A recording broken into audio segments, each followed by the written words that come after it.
Hello friends, good morning, જય શ્રી કૃષ્ણ. સોનલ લાઈફમાં તમારું સ્વાગત છે. અને અહીંયા હું સાંજનું રૂટીન ચાલુ કરી રહી છું. તો સાંજે મારે રોજ ધાબુ વારવાનું હોય છે. 2 ટાઈમ સવારે અને સાંજે હું ધાબુ વારું છું. આજે તમે ટાઇટલ વાંચ્યું હશે કે ગાડી ચોરાઈ ગઈ. તો હા ફ્રેન્ડ, આ સાચું છે. સવારે 8 વાગ્યા સુધી ગાડી અમારા ઘરના આંગણામાં જ પડી હતી. અને 8 વાગ્યા પછી જોયું તો ગાડી નહીં. તો અમને એમ કે ચિરાગે ક્યાંક મૂકી હશે. પછી 10 વાગે અમે જોયું તો પણ ગાડી જોવા ના મળી. અમે ઘરમાં બધે તપાસ કરી પણ ગાડી અમને ક્યાંય જોવા ના મળી. પછી ચિરાગને કોલ કર્યો કે તમે ક્યાંક મૂકી છે. ચિરાગ જોબ પર જતા રહ્યા હતા. તો એ કે ના, કે ગાડી મેં ક્યાંય મૂકી નથી. તો ગાડી ચોરાઈ ગઈ હતી. હા, અને ગાડી એક છોકરી સાંજે ચલાવતા મારા ઘરના આંગણા આગળ જ આવી હતી. તો ગાડી અમે ઓળખી ગયા અને ગાડી અમને મળી ગઈ છે.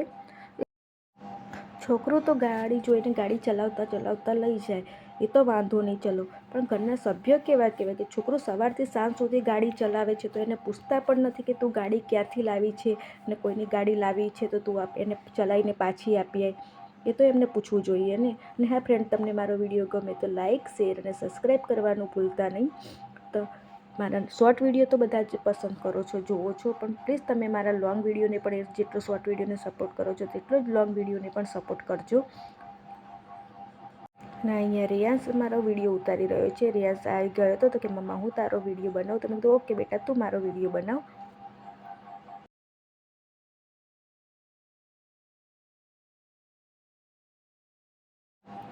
અહીંયા આપણે સાખરી મસાલો કરી દઈશું. તો 2 ચમચી લાલ મરચું પાવડર લઈ લઈશું.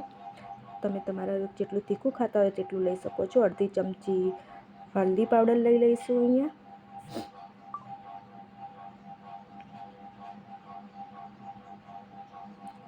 1 ચમચી જેટલું બેસન એડ કરી દઈશું.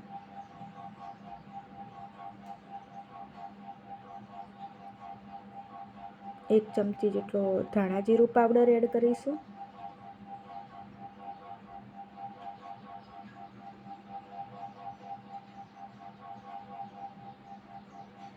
1 ચમચી જેટલી ખાંડ એડ કરી દઈશું.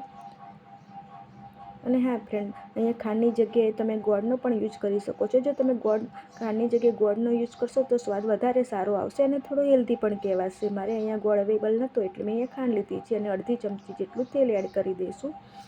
અને પછી બધું સારી રીતે આપણે મિક્સ કરી દઈશું. અહીંયા તમે સિંગદાણાનો ભૂક્કો પણ એડ કરી શકો છો. સિંગદાણાનો ભૂક્કો એડ કરવાથી પણ શાક એકદમ ઘટ બને છે. અહીંયા અમારે સિમ્પલ પસંદ કરે છે. અહીંયા ખાવાનું સિમ્પલ પસંદ કરે છે, તેથી મેં સિંગદાણાનો ભૂક્કો એડ નથી કર્યો. અને હવે હું રવૈયાને વચ્ચેથી 4 સરખા ભાગમાં કાપી લઈશ. અને બાજુમાં તપેલી છે, તેમાં પાણી છે, તો હું તેમાં એડ કરી દઈશ. અને હા, રવૈયાને તમે પાણીમાં જ નાખતા રહેવાનું, તેથી રીંગણ છે, રવૈયા છે, એ કાળા ના પડે. હા, મને પ્લેટફોર્મ ઉપર બધું કામ કરવું કમ્ફર્ટેબલ નથી લાગતું. મને નીચે બેસીને જ કામ કરવાનું વધારે પસંદ છે, તો હું નીચે બેસીને જ કામ કરું છું. મોસ્ટ ઓફ હું લોટ પણ નીચે બેસીને જ બાંધું છું, પણ વિડીયો બનાવવા માટે હું પ્લેટફોર્મ ઉપર લોટ બાંધું છું. બાકી મને નીચે બેસીને જ કામ કરવાનું વધારે પ્રિફર છે.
અહીંયા રીંગણ બધા કપાઈને રેડી થઈ ગયા છે. હવે અહીંયા હું અડધું શાકમાં બટાકું નાખી દઈશ. મારે મોસ્ટ ઓફ બધા શાકમાં બટાકું એડ કરવું પડે છે કે રિયાન્સ છે તે ઘણા બધા શાક એવા હોય છે તે બાળકો પસંદ નથી કરતા. એમાંથી રિયાન્સને પણ ઘણા બધા શાક એવા છે કે જે નથી ખાતો, તો રિયાન્સના કારણે મારે બટાકું એડ કરવું જ પડે છે. બાળકો બટાકું એડ કરેલું હોય તો બાળકો એ વધારે પસંદ કરે છે, અને કંઈ પણ ના ખાતા હોય તો તેમને બટાકા કાઢીને આપી દો સાઈડમાં, એટલે સરખી રીતે ધરીને જમી લે છે.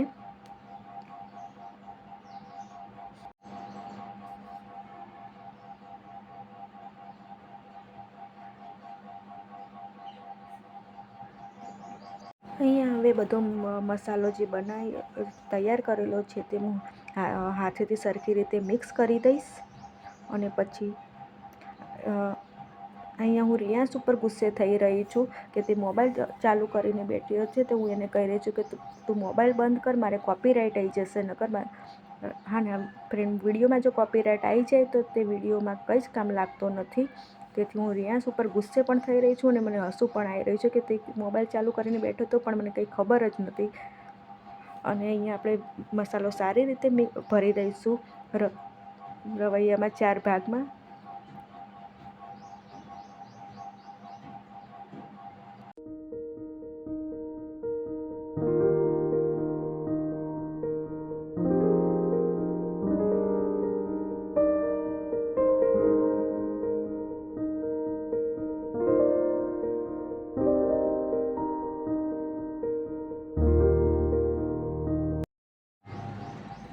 અહીંયા હવે આપણે શાકના વઘારની તૈયારી કરી રહીશું. તો ગેસ ચાલુ કરીને મેં કુકર ગેસ પર ચડાવી દીધું છે, અને અહીંયા 2 થી 3 ડોકલી જેટલું આપણે તેલ લઈ લઈશું. તમારી જેટલી શાકની ક્વોન્ટિટી હોય તેટલું તમે લઈ શકો છો. અને તેલ થઈ જાય એટલે આપણે અહીંયા 5 થી 4 કરી લસણની કરી કાપેલી છે તે એડ કરી દઈશું.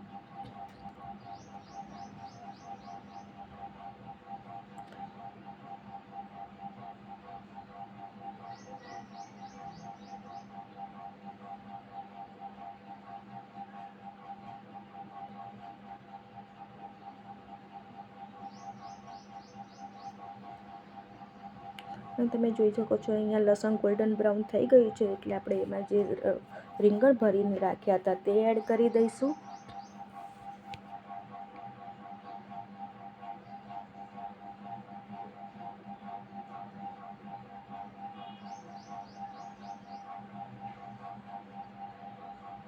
પછી તેમાં બટાકા એડ કરી દઈશું આપણે પાછળથી પાણીમાં જે નાખ્યા હતા તે ધોઈને.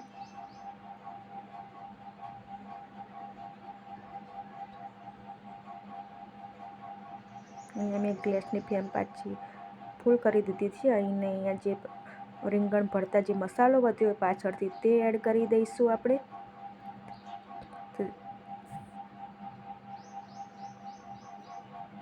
અને પછી સરખી રીતે આપણે એને હલાવી લઈશું, તેથી મસાલો બધો સરખો મિક્સ થઈ જાય. બટાકામાં અને રીંગણમાં તો ઓલરેડી મસાલો છે જ.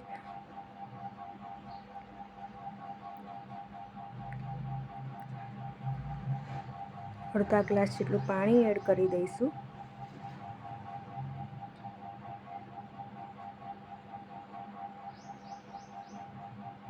અને પાછું પાણી એડ કર્યા પછી પાછું સરખી રીતે હલાવીને કુકરનું ઢાંકણું આપણે બંધ કરી દઈશું અને 2 સીટી વગાડી લઈશું. અહીંયા હું બાજુ એક સાઈડમાં શાક બને છે અને એક સાઈડમાં હું રોટલાની તૈયારી કરી રહી છું. તો ફ્રેન્ડ, મને રોટલા એટલા સારા બનાવતા આવડતા નથી, પણ જેવા આવડે છે તેવા હું બનાવી લઉં છું. જેને રોટલા બનાવતા આવડતું હોય તે એક રોટલો જેટલા ટાઈમમાં તૈયાર કરે એટલી ટાઈમમાં મારે તે 2 રોટલા તૈયાર કરે તેટલા ટાઈમમાં મારે 1 રોટલો બનીને તૈયાર થાય છે. પણ હું બનાવી લઉં છું રોટલા બનાવવા માટે તમારે એનો લોટ વધારે સરખી રીતે મસળવાનો હોય છે. અને કડવા ઉપર એની ખૂબી હોય છે, પણ મારે તો તમે જોઈ શકો છો કિનારી તૂટી જ જતી હોય છે ઓલવેઝ. પણ ચિરાગ ખાઈ લેશે અને સારા બને છે. એટલા ખરાબ પણ નથી બનતા કે તમને સ્વાદમાં ના ભાવે, સ્વાદમાં સારા હોય છે. ઘણીવાર રોટલો મારે ફૂલે પણ છે, એવું નથી કે મારે રોટલો નથી ફૂલતો, ઘણીવાર મારે રોટલો ફૂલે છે. તમને મારો વિડીયો ગમે તો લાઇક, શેર અને સબસ્ક્રાઈબ કરવાનું ભૂલતા નહીં. અને સાઈડમાં આપેલું બેલ આઇકોન દબાવી દીધું, જેથી તમને મારા રોજ વિડીયો જે આવે તેનું તમને નોટિફિકેશન મળતું રહે. અને અહીંયા મારા રોટલા ઓલમોસ્ટ કમ્પ્લીટ થઈ ગયા છે. સાઈડમાં 2 રોટલા પડ્યા છે, તમે જોઈ શકો છો. અને અહીંયા મારા રિયાંશ પણ રોટલા ખાઈ લે છે. અને બાળકો જો મોસ્ટ ઓફ તમે જેમ બને એમ બાળકોને બધું ખવડાવવું એ જરૂરી હોય છે, તેથી એમને બધું વિટામિન મળી રહે.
મારે રોટલા બનીને રેડી થઈ ગયા છે. અને હવે આપણે શાક ચેક કરી લઈશું કે થઈ ગયું છે કે નહીં.